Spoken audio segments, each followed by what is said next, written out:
있습니다. 감사합니다. 부디 새해 복 많이 받으시고 또 하나님께서 허락하신 일들을 다 받아 누리시기를 바랍니다. 1년 전에 왔었습니다. 그리고 다시 이 자리에 부름을 받아 왔으니 개인적으로는 큰 영광입니다. 저는 2019년 새해에 나름 이러한 개인적인 생각을 지녔는데요. 그것은 무엇이냐면 일을 좀 단순화해야 되겠다. 그리고 좀 여러 가지 일들을 줄인다 그런 의미보다는 좀 단순화시켜야 되겠다. 그런 식의 생각을 갖게 된 동기는 어느 글을 읽었는데 우리가 스마트폰 이 애플을 창업한 이 스티브 잡스의 이야기에서 기인됩니다. 그가 애플을 만들었고요. 그리고 애플에서 해고당합니다. 그리고 애플이 잘 나가는 것 같았지만 다시 손해가 발생하고 기업 가치가 떨어지는 점에 그 애플에서는 스티브 잡스를 다시 영입을 합니다. 영입되어진 이 스티브 잡스가 그때부터 한 일이 무엇이냐면 너무 많은 여러 가지 아이템들을 대폭 줄여서 4가지로 제품들을 만드는 데 주력합니다. 4가지로 단순하게 아이템을 만들고 또 출시하니까 그게 다시 뜨기 시작을 하고 그 일로 인하여서 애플 회사가 그 가치에 있어서 최고의 기업이 되어지지요. 그가 행한 일은 많은 것을 정리하여 단순하게 하는 선택과 집중이었다라고 저는 생각합니다. 그래서 훨씬 더 성취와 성공이라는 키워드로 새해를 시작하고자 할 때 이것도 하고 저것도 하리라라기보다 해왔던 일들을 단순화하고 선택하고 집중하는 것이 좋겠다라고 저는 생각을 했습니다. 여러분들은 어떻습니까? 제가 이 자리를 빌어서 감히 저의 생각과 결부하여 여러분들에게 제안을 드리고 싶다면 특별히 하늘나라의 확장을 위하여서 교회 안에서 사역, 헌신, 봉사라는 이 측면에 있어서도 이런 선택과 집중이 필요하겠다라고 감히 생각합니다. 그리고 그와 같은 일을 함에 있어서 그럼 어떤 걸 선택하고 어떤 걸 결정하고 집중하면 좋겠는가라고 할 때 저는 제가 지난 27년째 계속하여 사역해오고 있는 디아스포라 이주민 선교 바로 그 부분에 대하여서 여러분들이 더 선택과 더불어 집중해 주십사 하는 것이 저의 바람일 것입니다. 땅끝에서 선포하는 교회라고 여기 현수막이 크게 걸려 있습니다. 또 목사님께서 대위임령의 말씀을 선포하시며 오늘 새해 2번째 주일이자 선교 주일인 점에 있어서 그 대위임령 마태복음 28장을 선포하셨습니다. 가서 모든 민족으로 제자를 삼아 아버지와 아들과 성령의 이름으로 세례를 주고 이 땅끝에서 선포하는 이 내용과 딱 맞는 말씀이죠. 그런데 디아스포라 이주민 사역을 말씀드릴 때 이 땅끝이라는 이 공간을 조금 다르게 적용해 볼 수 있겠다 하는 것입니다. 어차피 지구는 둥그니까 이 둥근 지구를 자꾸 앞으로 걸어 나가면 결국은 내가 떠났던 곳으로 다시 도달하게 되겠지요. 그래서 내가 떠났던 곳, 내가 서 있는 곳, 내가 예배하는 이곳이야말로 땅끝일 수 있겠다. 내가 공간을 통하여 멀리 가서 그곳이 땅끝으로 이해하고 땅끝 선교를 하는 것 바람직하지만 또 하나의 가능성 중에는 우리가 있는 이곳에서 거꾸로 땅끝에서 온 이주민들을 대하고 만나는 것도 훌륭한 땅끝 선교이겠다라고 정의하고 싶습니다. 그리고 무엇보다도 선택하는 부분에 있어서 이 디아스포라 이주민들에 대한 선택을 제안하는 가장 큰 이유는 하나님께서 이 이주민들, 움직이는 사람들, 나그네 된 사람들, 이방인들에 대해서 정말 많은 관심을 가지시고 바로 이분들에게는 아주 특별한 배려와 소위 하나님께서 팔 걷어붙여서 우선적으로 여기시며 도와주는 대상이 바로 나그네요 이주민들입니다. 그러니까 하나님에게도 우선순위가 있는 것 같고요. 그 우선순위의 답은 고아와 과부뿐만 아니라 이 이주민들, 나그네 된 자들도 함께 포함하고 있어서 이 나그네 이슈, 이주민 이슈, 땅끝에서 우리에게 온 이주민들은 하나님의 특별한 관심 대상들입니다. 그러니 그분의 마음이 우리의 마음이 되는 것은 선택이라는 측면에서 보면 너무나 당연하지 않겠습니까? 그런 분들이 우리나라에 230만 명이 와 계십니다. 모르긴 몰라도 이 부산 일대의 주변 지역까지 해서 한 20만 명 이상이 충분히 머물 수 있을 거라고 확신합니다.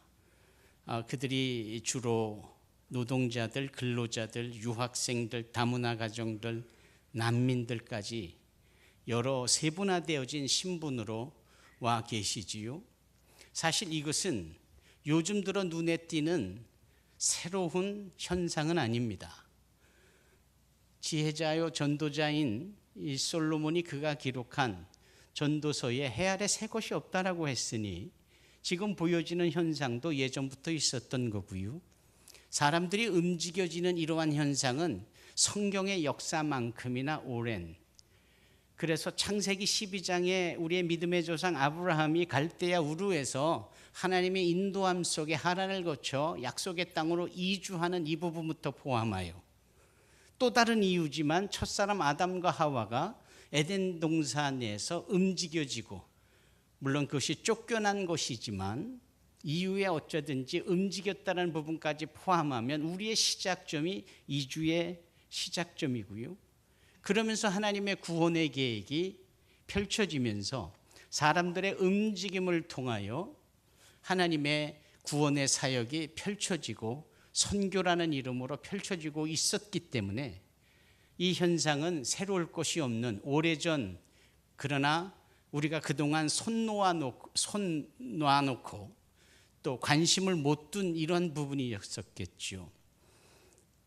구약 성경 룻기에 보면은 모압 여인 이 룻이 시어머니 나오미를 따라서 자기의 고향을 떠나 베들레헴이라는 곳으로 옵니다. 오는 여러 과정 속에 우여곡절이 있었지만 정말 감동적인 것은 그가 베들레헴으로 와서 보아스라는 사람을 만나는데 이분이 유력자잖아요. 엄격히 말하면 자신의 시아버지 격인 엘리멜렉의 그 가문의 친족이었다 이 말입니다. 우연이었던 것처럼 보였지만 필연적으로 하나님이 그 보아스의 밭에 들어가 이삭을 주우며 일하게 하셨는데 그 일로 인하여서 보아스와 룻이 결혼까지 하게 되어지지요. 여기에서 보아스는 소위 기업 무르는 자로 등장을 하여서 이 이방 며느리 룻에 속해 있는 그 시댁이 놓쳐버렸고 잃어버렸던 모든 권리나 소유되어진 부동산까지도 다 되찾아주는 기업 무르는 그러한 역할을 하게 됩니다.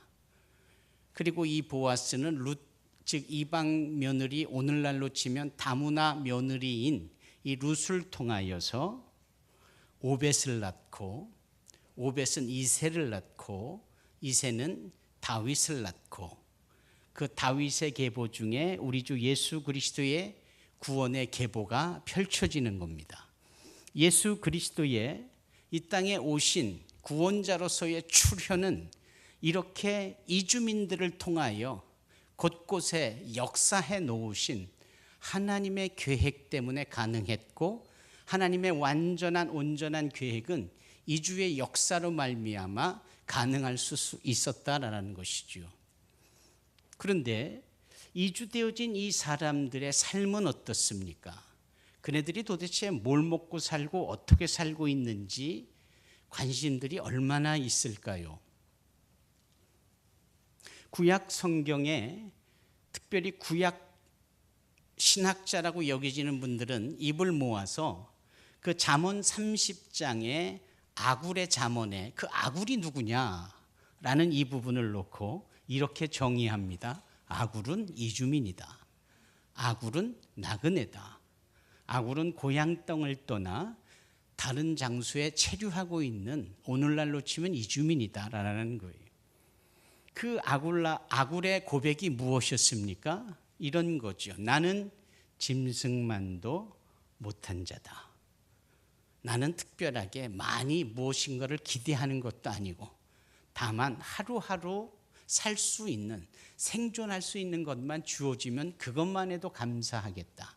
이게 잠언 30장에 흐르고 있는 이주민의 탄식과 같은 잠언이거든요. 이렇듯 잠언에 나타난 아굴의 모습 속에서 오늘날 이주민들이 얼마나 그 마음에 아픔이 있거나 슬픔이 있거나 외로움이 있거나 하는 것이 느껴지는 거예요. 이런 부분을 우리가 놔둘 수는 없죠.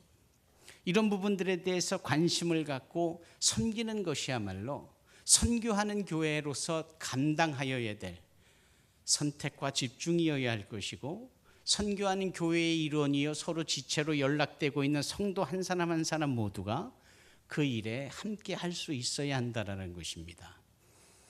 1년 후에 와본 여러분들의 모습은 1년 전에 제가 여러분들 앞에서 감동을 받고 칭찬 일색의 말씀 그 이상으로 또 더 잘 해오고 계시다는 사실에 너무나 감사한 것이에요.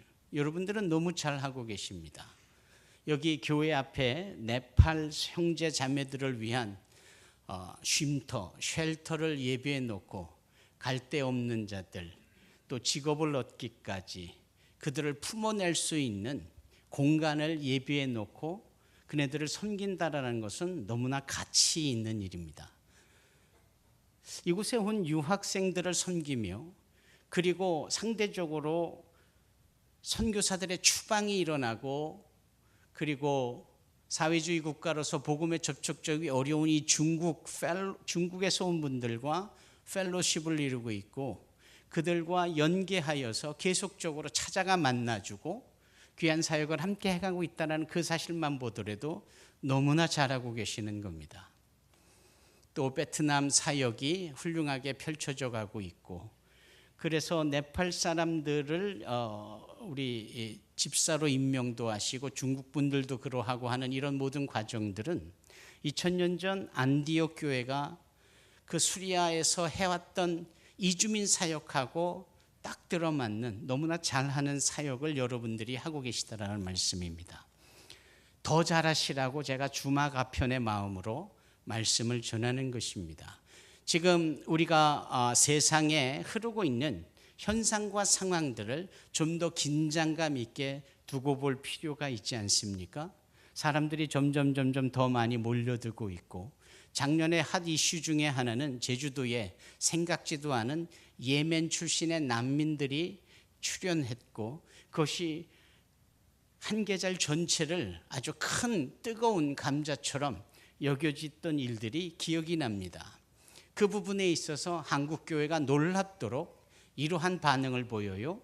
저들은 우리에게 좋지 않은 영향을 끼칠 자들이니 저들의 출입을 막아야 된다, 허가하지 말아야 된다. 또 한편으로는 무슨 소리냐, 하나님이 주신 기회이니 우리가 저 기회를 잘 감당할 수 있어야 한다, 설왕설래가 많았습니다. 정부가 그들에게 잠시 머물 수 있는 G-1 비자를 허락했고, 그것은 성숙한 우리 정부의 모습을 보여준 한 대목이었고, 우리 교회, 우리 기독인들은 한숨을 돌리며 과연 앞으로도 더 많은 이주민들이, 그 가운데는 불교도들, 힌두교도들, 이슬람교도들이 다 포함되어 있기에 단순히 기회로만 볼 수 없고 잘못하면 위기일 수 있는 이 상황에서 교회가 이주민 선교를 어떻게 해야 되는지에 대한 지혜를 모으는 시간을 벌게 되어졌습니다. 지금 이 시간에도 저 중남미에 많은 사람들이 미국 본토에 참으로 난민과 같은 신세가 되어져서 들어가려고 애쓰고 있고, 미국 본토는 저들을 절대적으로 막아 사수하려는 모습이 있습니다. 지금도 영국이나 독일이나 프랑스는 아프가니스탄이나 또는 시리아 난민들을 가급적이면 저 터키에만 묶어두고 유럽 본토에 진출하지 못하도록 별의별 정책을 다 피고 막는 모습을 보여주고 있습니다. 아마도 이러한 모습들은 하나님께서 가슴 아파할 모습이 분명합니다. 반대로 저들을 이해하고 저들을 맞이할 수 있다면 그보다 더 좋은 선교의 효과는 없겠지요. 조금 전 말씀드린 2000년 전에 존재했던 그 안디옥 교회가 바로 지역교회임에도 불구하고 그곳에 모여진 이주민들을 대상으로 훌륭한 선교 사역을 행합니다. 아시는 바와 같이 그 지역교회는 지역사회가 우선이지 않습니까? 그런데 지역사회 안에 출연하게 된 이주민들을 품는다라는 것은 이 교회의 지체를 이루고 있는 성도들의 세계관이, 신앙관이 얼마나 넓고 높고 또 큰지를 볼 수 있는 대목입니다. 2000년 전 이야기인데 안디옥 교회가 몰려든 이주민들을 맞이하잖아요. 교회 문을 활짝 열고 그들을 섬기지 않습니까? 그랬더니 어떤 일이 벌어졌느냐? 일단 지역에서 교회에 대한 평판이 아주 좋은 겁니다. 그 안디옥에서 안디옥 교회에 대한 믿지 않는 자들을 포함한 평가가 너무 훌륭한 거예요. 저들은 정말 예수님을 닮은 교회요 성도들인가 보다. 그리고 실제적으로 일어난 결과적인 일은 무엇이었느냐면 그리스도 예수의 이름으로 말미암아 믿는 자가 날마다 번창했고 성장했고 많아졌다라고 사도행전 11장은 말하고 있습니다. 오늘날 선교 신학자들이 말하고 있는 침체하고 있는 이 교회에서 유독 교회가 부흥하고 발전하는 건강한 교회는 어떤 공통점이 있는가를 봤더니 이주민들, 디아스포라들을 대상으로 저들을 교회에서 섬기는 사역을 하는 교회가 성장하더라라는 결론을 내었습니다. 2000년 전 그 안디옥 교회가 바로 오늘날 이 대청교회인다라는 사실을 저는 두 눈으로 확인하고 있습니다. 왜냐하면 제가 이 사역을 27년째 해가면서 어떤 교회가 이 사역을 잘하는지, 어떤 교회가 이 사역을 그냥 소리만 내지 내실이 없는지를 감히 판단을 해보면 결론이 맞더라고요. 그런데 여러분들의 교회는 너무 잘하고 계세요. 참 감사한 일입니다. 사도행전 13장에 보면은 이 안디옥 교회가 거기서 그치지 아니하고 다소 출신의 바울과 구브로 출신의 바나바를, 여기 아프리카 출신의 시므온 장로와 구레네 출신의 루기오 장로와 그리고 로마 출신의 마나한 장로가 함께 모여 기도하며 안수하며 이 두 사람을 오히려 선교사로 역파송하듯 저들을 파송합니다. 이것이 이주민 선교의 시작이 되어진 2000년 안디옥 교회의 모습이었는데 여러분들은 이미 중국을 대상으로 그러한 사역을 행하고 계시다는 사실을 잘 알고 계시죠? 정말 귀한 사역이 아닐 수 없습니다. 그래서 제가 모두에도 선택과 집중이라는 이 측면을 나름 스티브 잡스의 이야기를 통해서 말씀을 드렸을 때 이런 질문을 연계해 보고자 합니다. 여러분, 안디옥 교회가 어떻게 그러한 훌륭한 위대한 사역을 지금으로부터 2000년 전에 그 선교의 시작점에서 이주민들을 대상으로 할 수 있었을까 하는 점입니다. 그것은 놀랍게도 바로 오늘 본문 마태복음 4장 13절로 17절까지의 말씀이 바로 그 일의 원인이요 동기임을 알 수 있습니다. 여러분 생각을 해보시죠. 예수님께서 공생의 사역을 이제 막 시작하시는 장면인데 그 시작하는 공간이 어디였느냐? 갈릴리 지역입니다. 그런데 이 갈릴리 지역을 갈릴리로만 표현하지 않고 이방의 갈릴리 이렇게 표현합니다. 이방의 갈릴리. 왜 그럴까요? 이사야 9장에 보면은 이 갈릴리에 대하여 이방의 갈릴리라고 예수님께서 오시기 전 550년경에 이미 언급을 하고 있습니다.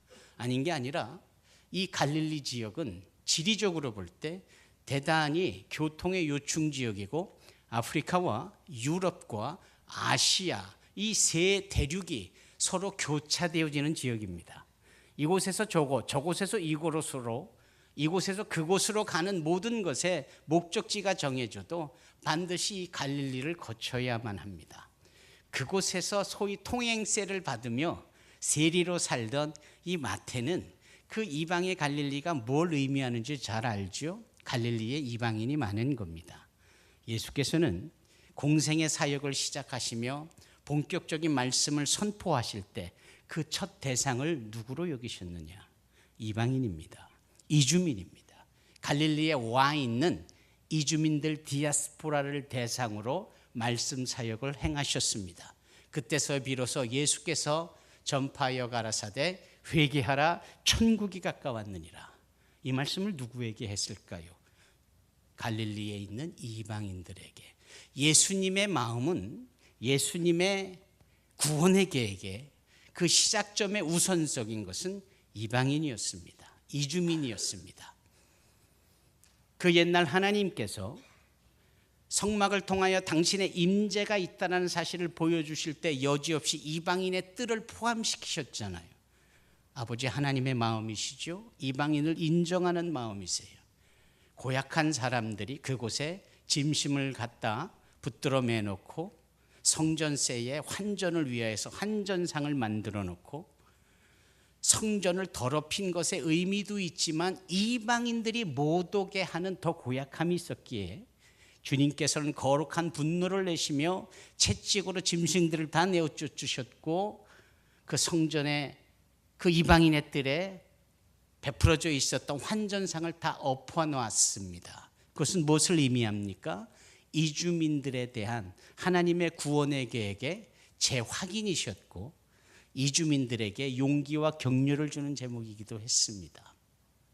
참 중요한 부분입니다. 우리 대청교회는 너무나도 이 사역을 잘 해오고 계십니다. 잘 해오고 계시기에 더 잘할 수 있다라고 생각합니다. 그리고 대청교회가 이 사역을 해옴에 있어서 한국에서 최고의 교회가 될 수 있고 모범이 될 수 있고 2000년 전 그 안디옥 교회와 동일하게 여겨질 수 있다라고 확신합니다. 저는 강사 대기실에 있다가 우리 대청교회에 1952년부터 세워진 그 평양교회 부산에 관련된 이 책 사진을 내용을 쭉 보게 됐는데 대단하시더군요. 심지어는 그 이주민 선교의 중요성을 말씀한 존 스터드 목사도 여기 와서 말씀을 전하신 적이 있더군요. 참 교회에 기도가 많이 쌓여 있고 디아스포라 이주민 사역이 아주 특화되어 있는 그러한 교회라는 사실을 확인하게 됐습니다. 대위임령에 즈음하여서 아까 땅끝을 말씀드렸다시피 가서 모든 민족으로 제자를 삼는 일, 이것이 대위임령의 중심이 되는 말씀입니다. 그러나 대위임령의 전반전과 같은 것이고 후반전의 영역이 하나 더 남아 있습니다. 그것이 무엇이냐? 내가 분부한 모든 것을 가르쳐 지키게 하라 하는 이 부분입니다.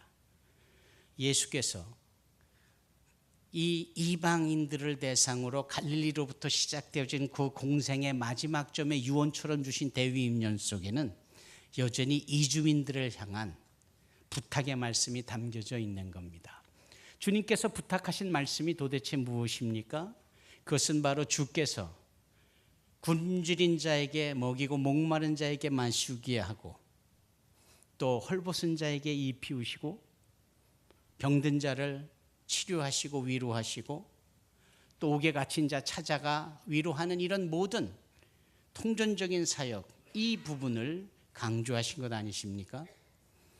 그래서 장차 있어질 일에 대해서 마태복음 25장에는 바로 지금 말씀한 이 주님께서 분부한 이 내용을 근거로 주님께서 하늘나라에서 우리에게 칭찬과 상급을 주시는 이유로 삼지 않으십니까? 부디 대청교회가 더 이 부산 일대에 찾아온 많은 이주민들을 품으시고 안으시고 새해 벽두의 선교라는 이 부분을 우선으로 여겨 선교주일로 여겨지는 이 미셔널 처치의 생각 그대로를 이주민을 통하여 이루어내시기를 주님의 이름으로 축원합니다. 영국의 대문호 톨스토이가 길을 갑니다. 웬 거린이 그에게 다가옵니다.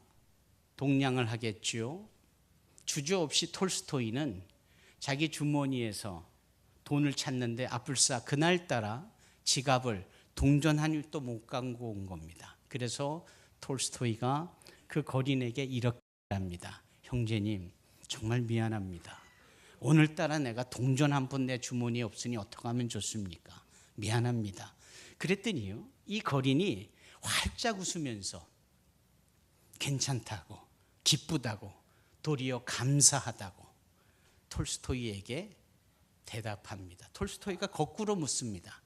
당신은 돈을 원했고 나는 돈을 못 드렸는데 왜 그리 감사하고 기뻐하고 행복할 수 있습니까? 라고 했더니 이 거린이 톨스토이에게 이렇게 대답을 합니다. 저를 형제라고 불러주시지 않았습니까? 저를 동등된 입장에서 대우해 주지를 않았습니까? 여러분, 잠언 30장의 주인공 아굴이 그걸 원하는 겁니다. 여러분, 한국 사회에 또는 다른 나라에 가 있는 많은 이주민들이, 디아스포라들이 원하는 것은 바로 이런 관심과 사랑입니다. 다만 이 일이 반짝 잠깐 있다가 없어질 일이 아니라 계속해서 지속적으로 그 관성으로 더 확장되어 가기를 원할 뿐입니다. 누가복음 10장에 등장하는 선한 사마리아인, 그의 위대함은 강도 만나 죽어가는 자를 도와준 정도로 위대한 것이 아니라 그보다 더하지요. 그를 사관에 데려다 놓고 다음 날이 됐는데도 그 마음이 안 바뀌어요. 어떻게 어제와 오늘의 마음이 이렇게 동일할 수 있을까요? 더 기가 막힌 건 그가 어디를 가야 하는데 그럼 이 사람은 누가 간호할까? 그래서 사관 주인한테 부탁합니다. 내가 어디를 가야 하니 당신이 나 대신 간호해 주소. 당신이 간호할 때 혹시 돈이 더 들면 내가 돌아와 그 부비를 되돌려 주겠소. 갚아 주겠소. 과거의 마음이, 어제의 마음이 오늘의 마음과 동일하듯이 내일이 됐든 모레가 됐든 미래 어느 날이 됐든지 그 마음이 한결같은 거예요. 우리는 거기서 어제나 오늘이나 영원토록 동일하신 주님의 모습을, 그 마음을 봅니다. 부디 대청교회가 지금까지 잘해 오셨는데 앞으로도 계속 더 동일하게 잘해 주시기를, 정말 디아스포라 이주민의 최고의 모델과 같은 귀한 교회가 되어지기를 바랍니다. 마침 담임 목사님께서도 안식년을 맞이하니 안 계실 때 더 잘하면 더 좋지 않겠습니까? 기도하겠습니다. 거룩하신 하나님, 새해 들어 가장 중요한 이 벽두의 이 원단 때에 선교를 말합니다. 선교의 도전과 지금까지 잘해왔지만 더 잘하고자 하는 우리의 결단을 마음에 모읍니다. 우리 목사님의 안식년에 함께 응원하며 주어진 일들을 귀한 당회 장로님들과 또 훌륭하신 부목사님과 더불어 귀한 사역을 이루어 이 교회가 2000년 전 안디옥 교회 같은 특별한 교회 되게 하옵소서. 예수님 이름으로 기도하옵나이다. 아멘.